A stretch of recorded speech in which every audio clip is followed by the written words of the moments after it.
à tous, aujourd'hui petite vidéo sur l'oral dans la fonction publique territoriale. Alors vous n'êtes pas sans savoir que les épreuves d'oral ont un petit peu changé depuis ces dernières années. Aujourd'hui on est plus sur, on se rapproche un petit peu de ce qui se fait dans le privé avec l'entretien, hein, tout simplement, l'entretien classique hein, pour avoir un poste. C'est un petit peu moins axé aujourd'hui dans la fonction publique sur les savoirs en tant que tels.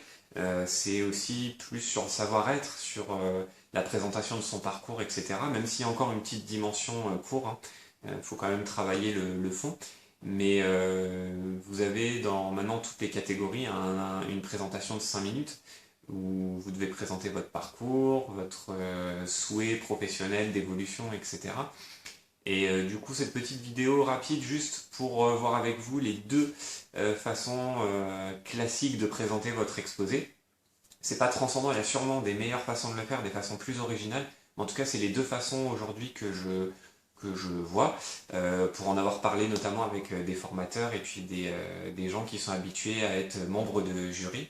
C'est un peu les deux façons sécurisante de présenter votre oral.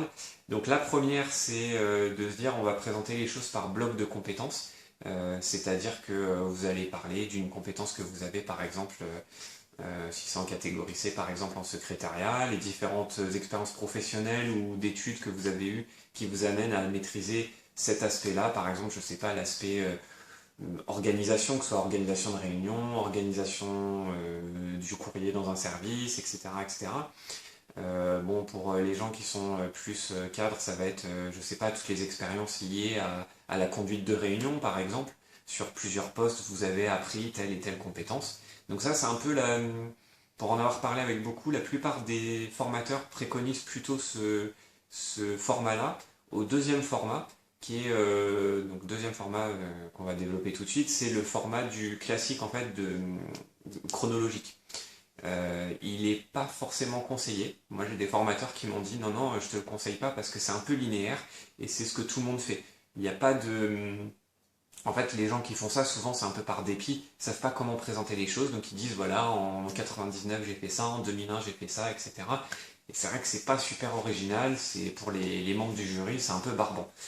Mais, pareil, pour en avoir parlé avec un membre de jury, si ça se justifie, vous pouvez, si vous arrivez à le structurer, vous pouvez le présenter de façon chronologique. Moi, c'est ce que je compte faire. Là, on est en octobre 2015.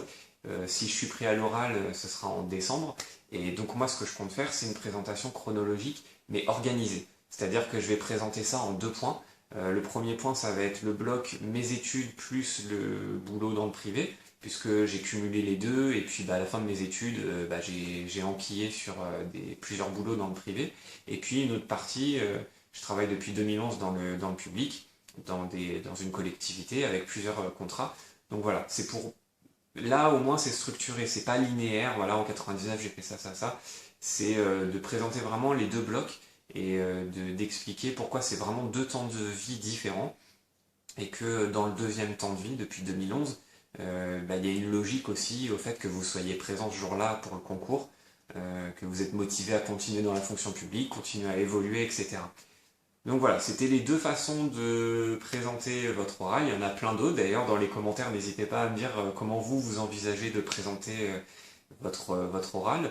Et puis, moi je trouve ça pas trop mal quand même. Finalement, le chronologique, je trouve ça pas trop mal, mais il faut le structurer. Je pense que de toute façon, peu importe la manière dont vous allez présenter votre oral, vos 5 minutes de présentation, il faut juste le structurer, il faut qu'il y ait une logique, et puis il faut que vous racontiez une histoire en fait finalement aux membres du jury, parce que nous autres êtres humains, on aime les histoires, hein, depuis petit, on aime quand on nous raconte des histoires. Alors pas histoire au sens mensonge, hein, des histoires, voilà, quelque chose d'un peu romancé, un peu avec quelque chose de logique et pas juste une succession de dates.